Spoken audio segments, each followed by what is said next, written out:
नमस्कार, आप देख रहे हैं इंडिया टाइम 24 न्यूज़। आपके साथ मैं हूं प्रवीण। जिस तरह से रशिया और यूक्रेन के बीच महायुद्ध चल रहा है, ऐसे में ज़रूरी हो जाता है पूरे मसले पर चर्चा करना, पूरे मसले पर मंथन करना। और आज हमारे स्टूडियो में हमारे मेहमान हैं राजनीतिक व वैश्विक विश्लेषक बलजीत यादव, जिनसे हम चर्चा करेंगे इस महायुद्ध के बारे में। बहुत बहुत स्वागत है सर आपका। बलजीत जी, जिस तरह से पिछले 5 से 6 दिनों से यूक्रेन और रशिया के बीच युद्ध चल रहा है, पहले घेराबंदी की रशिया ने, उसके बाद युद्ध बोल दिया, अब बात न्यूक्लियर वेपन तक आ चुकी है। आप इस पूरे संग्राम को कैसे देखते हैं? क्या ये आहट है तीसरे विश्व युद्ध की?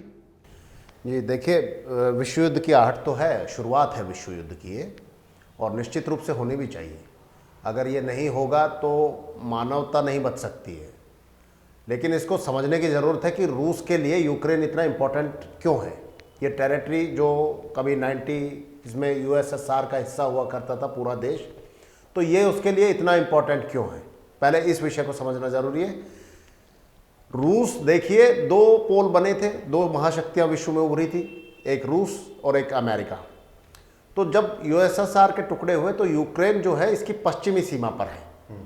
तो पश्चिमी सीमा पे होने के नाते जो यूरोपियन देश है, वहाँ के जो नेचुरल रिसोर्सेज है उसको पाइपिंग करके वो ब्लैक सी से ले जा रखा है यूरोप में।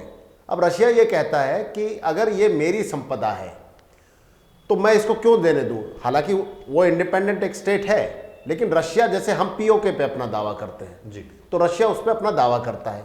लेकिन इससे सबसे बड़ा मुख्य कारण है कि वो नाटो का अलायंस उसको नहीं बनने देना चाहता। नाटो आपको पता है एक आर्मी अलायंस है जो यूरोपियन देशों के 30 सदस्य उसमें आते हैं, और अमेरिका ने उसको इधर रशिया को डोमिनेट करने के लिए रखा हुआ है। तो रशिया अपने बगल में एक सैन्य गठबंधन नहीं खड़ा होने देना चाहता, और ये फ्रंट हमेशा से उसके लिए महत्वपूर्ण रहा है। जब नेपोलियन ने भी अटैक किया था तो यही बफर जोन हुआ करता था यूक्रेन। दुनिया देख रही है ये युद्ध जो है 5 से 6 दिन पहले शुरू हुआ है, लेकिन जो आप जैसे विश्लेषक हैं वो ये कहते हैं कि ये अभी से नहीं बल्कि 4-5 सालों पहले से चल रहा है। इसमें कितना सच है? नहीं, सही है। 2014 में जब उसने कैप्चर किया था ब्लैक सी पे अपना रशिया ने, तो रशिया देखिए धीरे धीरे बढ़ा था, तो उस वक्त भी विरोध हुआ था। लेकिन कोई भी नीति, अगर आप किसी की संप्रभुता पर, किसी राष्ट्र पर अगर उसको आप कब्जा करना चाहते हैं तो एकदम से नहीं कर सकते हैं। दूसरी बात यह है कि राजा के दो ही कर्तव्य कहे गए शास्त्रों में भी, और वैसे भी जैसे जो हेड ऑफ स्टेट होता है उसके दो ही कर्तव्य हैं, अपनी सीमाओं का विस्तार करना और अपनी प्रजा को संतुष्ट रखना। लेकिन भारत सिमटता जा रहा है, दूसरे सब देश विस्तार कर रहे हैं। इस पूरे घटनाक्रम में जो अमेरिका का रवैया है उस पर पूरी दुनिया की नज़रें टिकी हुई हैं। पहले अमेरिका कहता है कि यूक्रेन आप आगे बढ़ो, हम आपके साथ हैं, और उसके बाद जो है अमेरिका सामने आता है और कहता है कि वो सैनिक नहीं भेजेंगे, वैसी आर्थिक रूप से जो है मदद करेंगे यूक्रेन की और रशिया को नुकसान पहुंचाएंगे। तो ये जो पूरी कूटनीति है अमेरिका की, उसको आप कितना सही मानते हैं और कितना गलत मानते हैं बलजीत जी? देखिए, अमेरिका की हमेशा से यही नीति रही है। उसके लिए वो कूटनीति, क्योंकि कोई भी कूटनीति अपने राष्ट्र के लिए ही काम करती है, कोई भी दूसरे के लिए काम नहीं करती है। अमेरिका के उसको समझने के लिए आपको थोड़ा सा समय देना पड़ेगा। 1945 में सेकेंड वर्ल्ड वॉर की समाप्ति होती है। 24 अक्टूबर 1945 में UNSC, United nation security council की स्थापना कर दी जाती है।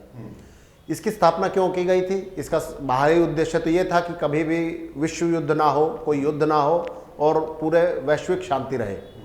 लेकिन जब जर्मनी जैसे देश ने पूरे यूरोप के नाक में दम कर दिया, अमेरिका और रशिया तक के उसमें दम कर दिया था, तो चर्चिल जैसे एक कूटनीतिक और शातिर व्यक्ति ने कहा कि हम एक ऐसी स्थापना करेंगे कि जिससे बाहर जाकर कोई भी देश अटैक ना कर सके और हमारी रजामंदी रहे, यानी सीधी सीधी हमारी गुंडागर्दी रहे। यूनाइटेड नेशन के होते हुए भी आप देखिए 1945 से के बाद कितने युद्ध हुए। भारत का 65 हुआ, 48 में भी हुआ, उसके बाद 71 भी हुआ, कारगिल भी हुआ, तो क्यों नहीं रोक पाया? अमेरिका की कूटनीति पे आते हैं। अमेरिका दो वर्ल्ड में सबसे ज़्यादा जो चीज़ें हैं वो सबसे ज़्यादा चलती हैं, वेपन इंडस्ट्री और फार्मास्यूटिकल इंडस्ट्री। जब तक WTO और WHO के अंडर रहेंगे कोई भी देश, आप ना रोग मुक्त रह सकते हैं ना लड़ाई मुक्त रह सकते हैं। यूएस ने उसको अच्छे से तेल वेल लगाकर, जैसे एक बच्चे को कह दिया जाता है तुम जाओ, और गली में कोई लड़का आंख दिखाता है, कहते हैं कि भाई तुम डरना मत, मैं तुम्हारे साथ हूँ। लड़का चौड़ा हो जाता है बेचारा कि ठीक है जी, मेरे पीछे खड़े हैं, मैं देख लूँगा। और जब वो लड़ाई में होता है तो वो अकेला खड़ा होता है। यूक्रेन के साथ यही हुआ। उसको देखिए, यूक्रेन के साथ डील की गई है, हम आपको इतना हथियार देंगे, आर्थिक मदद देंगे। सारा खेल था अपने इंडस्ट्री को डेवलप, बूस्ट करना, वेपन इंडस्ट्री को। यूक्रेन को पूरे हथियार सप्लाई करेगा। रशिया को यह कह दिया गया कि तुम जो कर रहे हो करते रहना बैकडोर से, वरना कोई भी देश जो 15 सदस्य हैं यूएनएससी में, 5 बिल्कुल परमानेंट है, जिसमें रशिया, चाइना, यूएस, ब्रिटेन और फ्रांस, तो कोई देश अपने खिलाफ वीटो पावर का इस्तेमाल करेगा ही करेगा। तो भाई उसने किया, चाइना एकदम तटस्थ बैठ गया है। तो बिल्कुल बहुत ही अच्छे तरीके से आपने डिस्क्राइब किया है अमेरिका के इस रवैये को। एक और सवाल उठता है, पहले रशिया ने यूक्रेन की घेराबंदी की, अपने सैनिक तैनात किए, अपने मिसाइल्स तैनात किए और उसके बाद हमला बोल दिया। और कहा यह भी जा रहा है कि 4 से 5 दिनों के अंदर रशिया का प्लान था कि पूरे यूक्रेन पर कब्जा कर लेना है, उनके हथियार डलवा देने हैं, लेकिन ऐसा नहीं हो पाया क्योंकि यूक्रेन के राष्ट्रपति झुकने के लिए तैयार नहीं है। तो अब जो है बात चल रही है मिसाइल्स की, कि रशिया मिसाइल्स से भी हमला कर सकता है। ये कितना, अगर ये होता है तो कितना घातक रहेगा? और बलजीत जी, क्या आपको लगता है कि न्यूक्लियर अटैक भी हो सकता है? देखिए, न्यूक्लियर अटैक की तो संभावना मुझे नहीं लगती है, क्योंकि वो हम जापान में हिरोशिमा और नागासाकी में देख चुके हैं उसके परिणाम। तो वो नहीं हो सकता है, उसकी कोई संभावना नज़र नहीं आती है। तो आपको लगता है कि रशिया सिर्फ डरा रहा है? जी बिल्कुल, साइकोलॉजिकल वॉर का एक हिस्सा है। 2 लाख सैनिक तैयार करना, आपको अगर आज आकर कोई 10 आदमी घेर लेते हैं और हाथ ना उठाए तो वो साइकोलॉजिकली आप पे प्रेशर बिल्टअप करते हैं। तो यूक्रेन की कोई हैसियत नहीं है रशिया के सामने। और ये जो दिखा रहे हैं कि जिस तरह से, अब मीडिया वाले तो युद्ध करा के ही छोड़ेंगे जिस हिसाब से दिखा रहे हैं, लेकिन आपको पूरी विषय समझना होगा कि जिस तरह से उसने घेराबंदी की, उसने साइकोलॉजिकली घेराबंदी की और सारी चीज़ें की। और अभी जो वर्ल्ड में चल रहा था, प्रकृति भी अपना कार्य करती है कि जो कोरोना के नाम पे और जो 4.5 लाख बच्चों को पोलियो के नाम पे मार डाला, और कोरोना के नाम पे ना ऑक्सीजन मिली ना बेड मिला, और जो सब कुछ चल रहा था ये खेल, ये सारा बंद हुआ। लेकिन फिर भी मैं ये कहता हूँ कि इस पर और विश्लेषण की ज़रूरत है, समय का अभाव है। वरना तो ये सारी प्लानिंग जो की गई है यूएस और रशिया की गई है अपनी वेपन इंडस्ट्री को बूस्ट करने के लिए। क्योंकि जब भी अमेरिका में मंदी आती है, जब भी मंदी आई है, उसने कहीं ना कहीं वॉर छेड़ी है। वो चाहे सीरिया हो, 2 गुट हमेशा वो बनाता है। बस यहाँ कह के अपनी बात समाप्त कर रहा हूँ। हमेशा वो हर देश में 2 गुट तैयार करता है। एक सरकार से बात करेगा कि हम आपके साथ हैं, आप चिंता मत करिए, हम ये करेंगे वो करेंगे। दूसरी तरफ दूसरे गुट को वो वेपन सप्लाई करता है, और वो पैसा कहाँ से आता है वो सोचने वाली बात है। अमेरिका बड़ा गेम खेल रहा है, बहुत बड़ा गेम खेलता है, और यही कारण रहा है कि विश्व में कभी शांति नहीं हो सकती। बलजीत यादव जी, एक और सवाल मैं आपसे करना चाहूँगा। यूक्रेन में जिस तरह से मिसाइल्स दागी जा रही हैं, उसकी राजधानी कीव में जिस तरह से मानवता की हत्या हो रही है, लोग बेघर हो रहे हैं, भाग रहे हैं, मर रहे हैं, कई सिविलियंस की भी मौत हो चुकी है। ऐसे में हर दुनिया की आवाम प्रोटेस्ट, दुनिया के कई देशों की आवाम जो है प्रोटेस्ट कर रही है, सरकारें उसका विरोध कर रही हैं, लेकिन भारत कहीं ना कहीं रशिया के समर्थन में नज़र आ रहा है। तो इस भारत के स्टैंड को आप कैसे देखते हैं और क्या कहेंगे इस मामले पर? देखिए, भारत के पास ऑप्शन क्या है? भारत अगर आजकल यूएस के पाले में कह रहे ज़्यादा जा रहे हैं यूएस के पाले में, लेकिन शुरू से समझना चाहिए कि रशिया हमारा बहुत ज़्यादा हमारा अलायंस रहा है, हर तरह से सपोर्ट किया उसने। 71 में सपोर्ट किया, 65 में भी सपोर्ट किया, हर जगह उसने सपोर्ट किया। जब यूएस 71 में अपना बेड़ा तक ले आया था तो रशिया ने अपने जहाज़ उतार दिए थे, जब श्रीमती तत्कालीन इंदिरा गांधी प्राइम मिनिस्टर थी।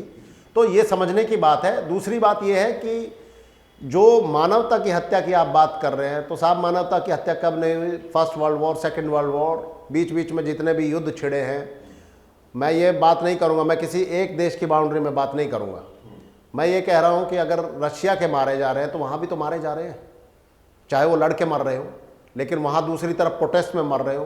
तो मानवता की हत्या जैसा कोई शब्द वॉर के डिक्शनरी में नहीं है। यहाँ मरना और मारना ही होता है, तो यहाँ भावुकता का कोई स्थान नहीं है। दूसरी एक बात समझ लेनी चाहिए कि मानवता की हत्या शुरू से होती रही है, जब से पृथ्वी बनी है, और ये होती रहेगी, ये युद्ध चलते रहेंगे। राजनीतिक विश्लेषक आप हैं बलजीत जी। जिस तरह से भारत के 20,000 नागरिक यूक्रेन में इस वक्त हैं और उसमें से 1,000 नागरिकों को भारत सरकार वापस लाती है और उसके बाद प्रचार प्रसार शुरू हो जाता है कि भारत सरकार कितना अच्छा कर रही है भारतीयों के लिए, तो आपको लगता है कि ये जो सरकार है, भारत सरकार प्रचार ज़्यादा करती है, काम कम करती है, ऐसा मानते हैं आप? जी बिल्कुल मानता हूँ। और देखिए, आज तक के सबसे वर्स्ट सरकार मेरे हिसाब से ये रही होगी जितना जब से मैंने होश संभाला है। 20,000 बच्चे फंसे हैं, ठीक है।